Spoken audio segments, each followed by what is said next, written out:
Hi everybody, it's Patrick, your friendly neighborhood shaman, and for whatever reason tonight YouTube was not letting me go live. I haven't figured out what's wrong. I'm not a techie, so I apologize for not being able to do one live, but I thought I would come down to the river because it was so hot and muggy in my apartment. I'm like, let's just do it outside tonight. And so I came down to the river, and the river's really busy with people. So, but I'm kind of secluded myself up on on a kind of a cliff over the river here. Let me show you. And there's people right there, but on the cliff overlooking the river.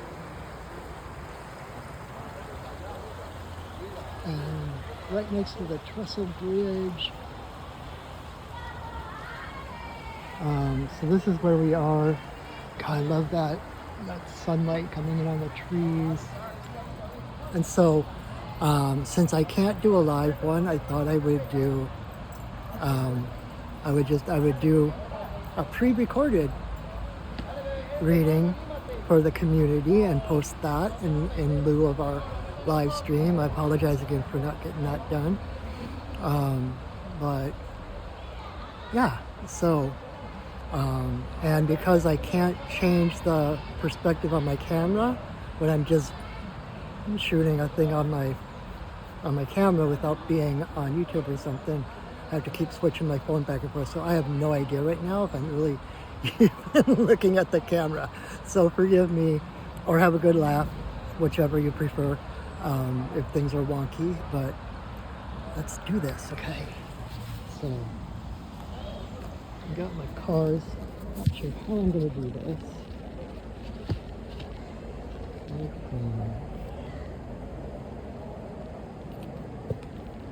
I don't even have a phone holder thing in my bottle. Okay. Maybe I can just do this. As you can tell, this is not a professional production. Okay. I could have probably figured some of this out before.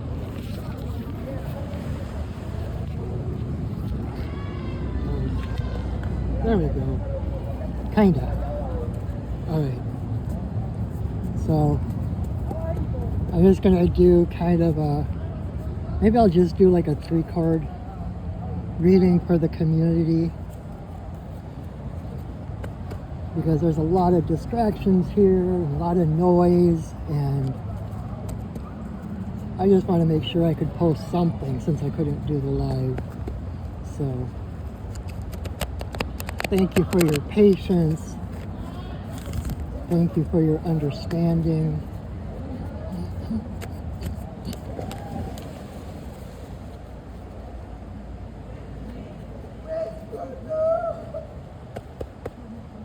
Alright. Okay, now it might be a little bit quieter because the people who were just below me on the cliff just dove into the river. So, alright. And happy May the 4th be with you.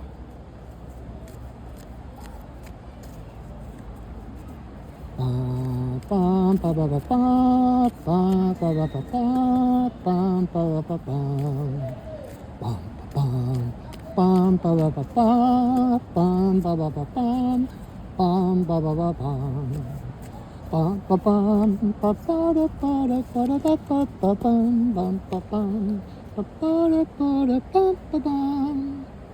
Bum, ba, ba, da, ba, da, ba, ba, ba, bum, ba, bum, bum, ba, ba, ba, bum, ba, bum, bum, bum, bum. Alrighty. So I pulled our 3 cards. We have Crow in reverse, Heron in the center, and Squirrel on the other side. And so we're just going to do a down and dirty past, present, future kind of thing here. And so in the past, we have Crow in reverse. And Crow is all about like shadow work. It's like, even the way this is pictured here, it's like Crow is looking at his shadow in the puddle. You know, and Crow is black, just like his shadow.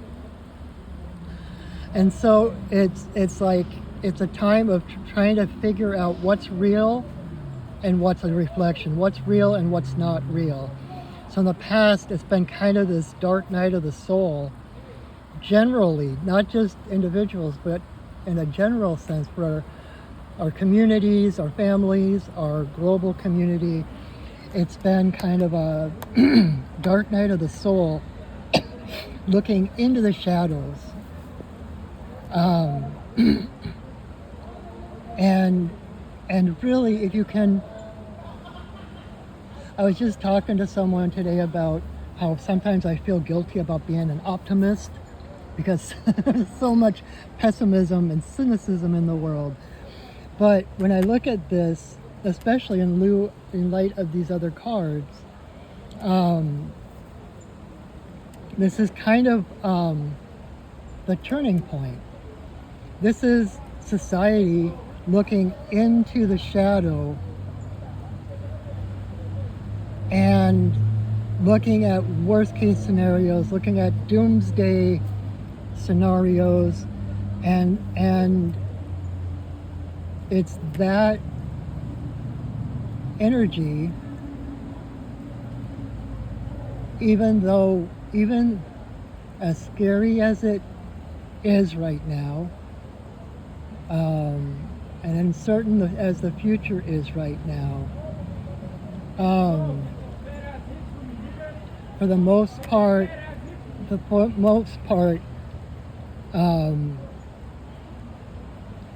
we're not, there's still, like the card shows, there's still Crow and there's still the shadow. We're still sorting out which one is real, which one is false, which one is just the reflection, the projection of who we are, right? But we're not sinking into the shadow. We're not,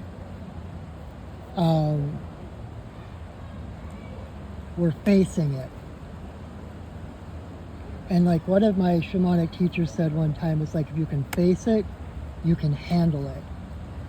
Because in facing something, you automatically take some of its power away. Because actually everything in the outside world is a projection, is a reflection of who we are inside. And so if you can stand and look at what you fear, you've already stepped into your power.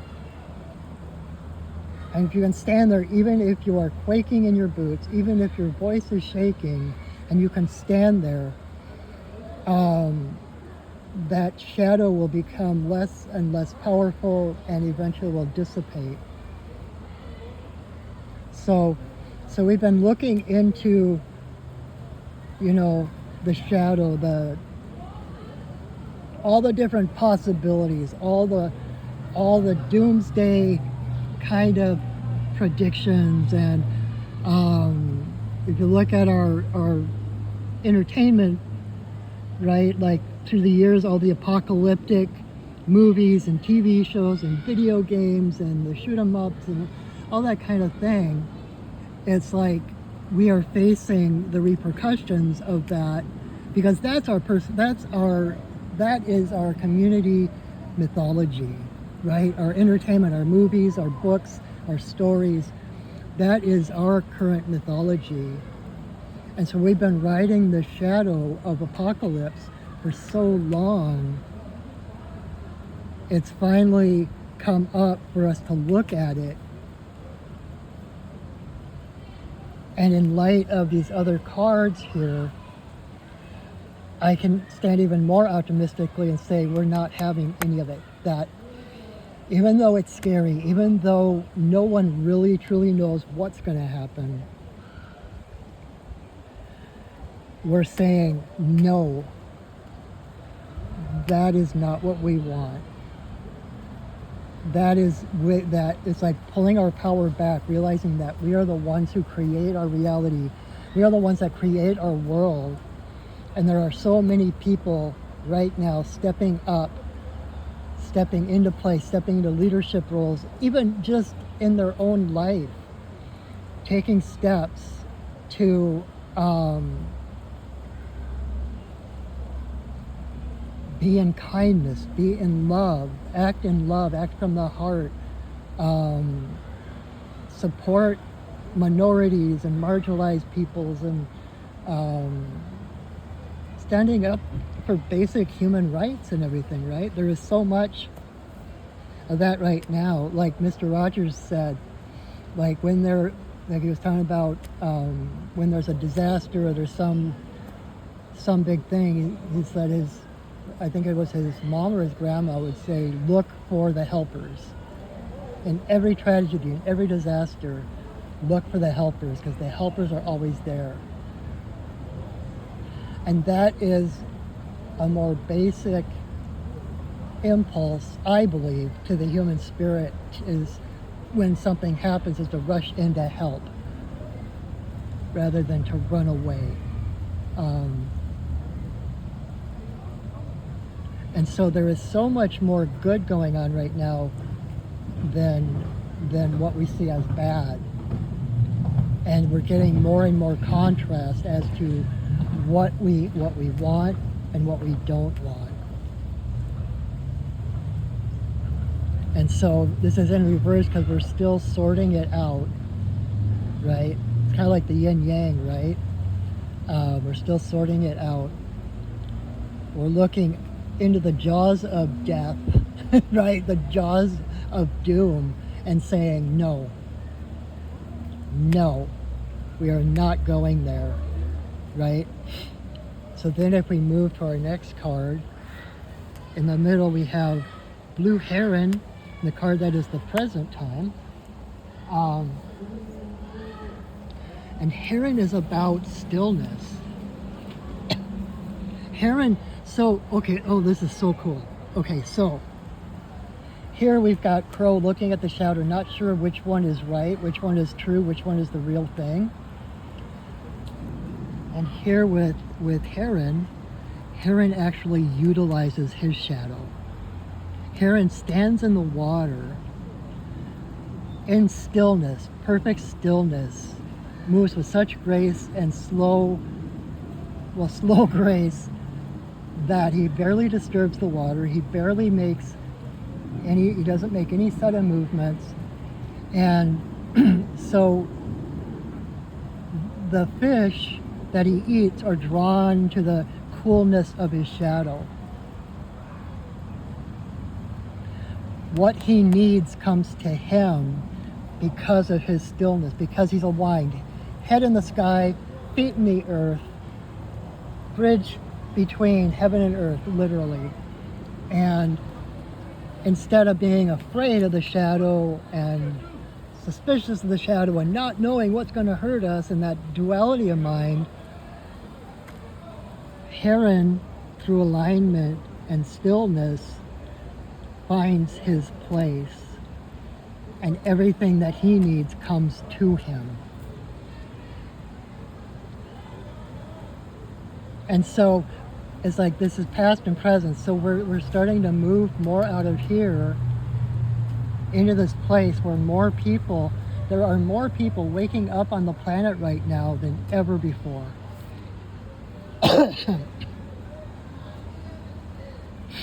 And Heron talks of grace. Heron, if you've ever seen a heron fly, they look like a pterodactyl. They look prehistoric, right? So there's this kind of this might be a stretch for some people, but if you look back to the original human societies, populations, etc., they were matrilineal, they were matriarchal, they were more feminine based than masculine based. Not feminine as in the women had the power and the men didn't. That's just patriarchy flipped over on its head. Real matriarchy is about inclusion. Everybody is in power. Everyone has their own power. Everyone has the power to find their own joy and happiness. It's democracy at its best, I guess. It's like everyone has a say. It's done by council. It's done with inclusion. It's like inclusive. It's connection. It's circles. It's circular. It's not linear. And everybody has rights. Everyone has the same rights. No one is less than the other one. Not just women, not just men, everybody. What I'm getting at, that might be, who knows if that's the way it really was. That might be a little idealistic, but to me, it's like heron having this prehistoric appearance, being, right? Birds are modern day dinosaurs. And so heron comes forward carrying this ancient knowledge, this ancient wisdom and truth of connection, of unity, of alignment. And how when everyone has everything they need, everything works out. When we all do better, we all do better. And so it's kind of like coming full circle from the matriarchy through the eons of patriarchy and coming back full circle to the place where we're all one. We're all equal. We're all respected, no matter who you are, no matter what you are, no matter how you identify, gender, race, whatever. Everyone is equal. Everyone is connected. Whether you believe in it's connected to nature, connected to the divine, according to physics, it's science that we really are all connected on a subatomic level. We are energy, we are vibration. And our vibrations meld with the vibrations of everyone around us. We are literally connected to everything. And so these shadows that have played in our history for so long are just illusions. They're fears. They are the shadows and the fears that have been used to control us into a more masculine patriarchy kind of a system, right? How do you control people? With fear. How do you empower people? With love.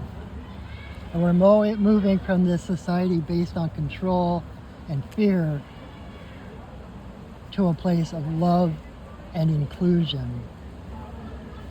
And as I was saying that, we move to the future where we're headed to squirrel. Squirrel is about abundance. But I always point out, it's not the abundance of, say, like buffalo represents abundance, right? But buffalo is like a one-stop shopping, everything all at once, right there. Squirrel is about abundance, but squirrel is about being in the flow, right? Even our money, we call it currency because it's supposed to flow. It flows from one person to the next person to the next person, all the way back and around. And it's by plugging into that current that we become abundant.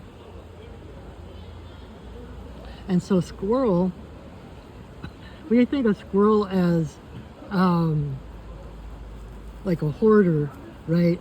Like in fear of the future, worried about not having enough, and he's always putting away nuts and acorns and all kinds of things so that he doesn't starve in the wintertime. And that is not what squirrel medicine is about. It's actually kind of the opposite. Squirrel is about realizing the abundance that actually exists in the world. right? Squirrel knows that the oak tree will drop thousands, if not millions of acorns, right? And so, and there are thousands of oak trees in the forest, among other nut trees and roots and all kinds of things. Squirrel isn't worried about starving. So when squirrel finds an acorn, he opens his arms wide. He's like, thank you, universe, for this blessing. Thank you for this abundance. He embraces it, and then he digs a hole, buries it in the earth, returns it to the earth, so that his arms are free to receive the next acorn, because he knows there's always a next acorn. And so by being present, that's his main thing, is being present. Except being grateful for what you have right now, right? He celebrates that acorn.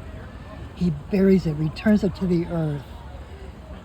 And because he's present in that moment, taken care of in that moment, come wintertime, and it's cold and he's hungry, he's like, oh my God, there's that acorn I buried over here. He goes and he gets that acorn and he eats it.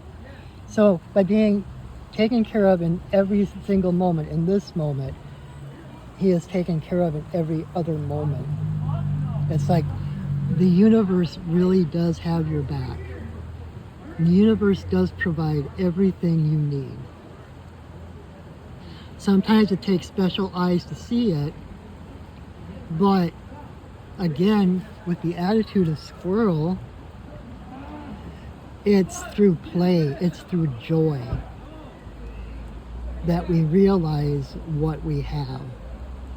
Or we're given the next step to create through imagination. Like Einstein said, imagination is so much more important than facts.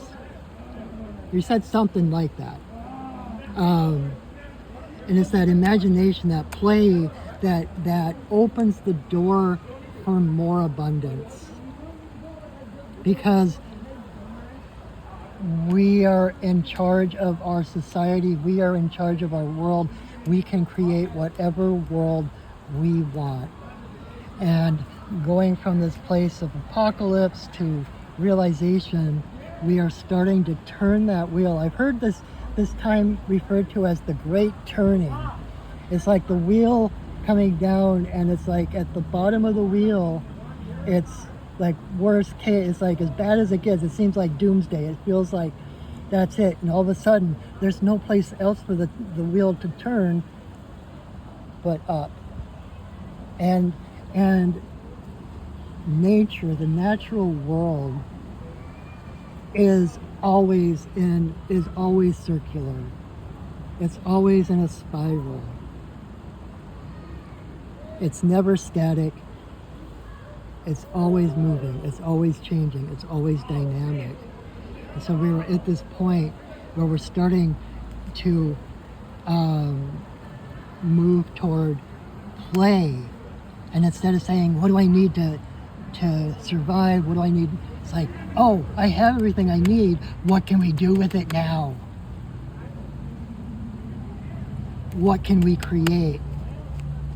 How can we play with this and create even better things, even more things, more experiences of love and joy for everybody, right?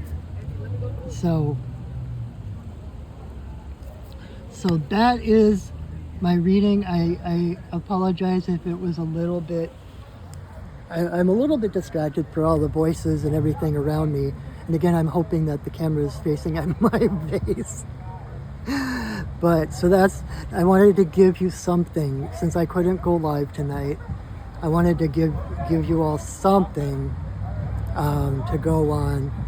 And so I hope that is helpful. I hope to have my YouTube channel figured out by Wednesday, because Wednesdays I do my sacred pipe ceremony. And if not, then I hope by next Monday, so we can do our live Monday mini medicine card reading. So anyway, thank you so much for watching. Please share this video. Please, if you haven't already, subscribe to my YouTube channel. If you go to any other of my videos, I have my, well, I'll put it in under this one too, I guess. But I'll have my PayPal and my Venmo links in the description under the video. If you wish to, if you enjoy my videos, if you like what I say, if you enjoy my energy, you wish to reciprocate, you want to support your friendly neighborhood shaman, I am filled with such gratitude to anything that comes, anything you give me. It goes right to me, supports me and my life. This is my day job. This is what I do for a living. So everything that comes in helps to keep the roof over my kitty's head and food in her tummy, and helps me to be able to focus on this kind of thing and to focus on my own spiritual path, so that I have more experience and more wisdom to bring to the table, to share with you, to support you as you're supporting me. That's how it's supposed to work. So thank you everyone for watching. Know that I love you, that I see you, that I honor you. Have a wonderful week and go shining. All right, bye now.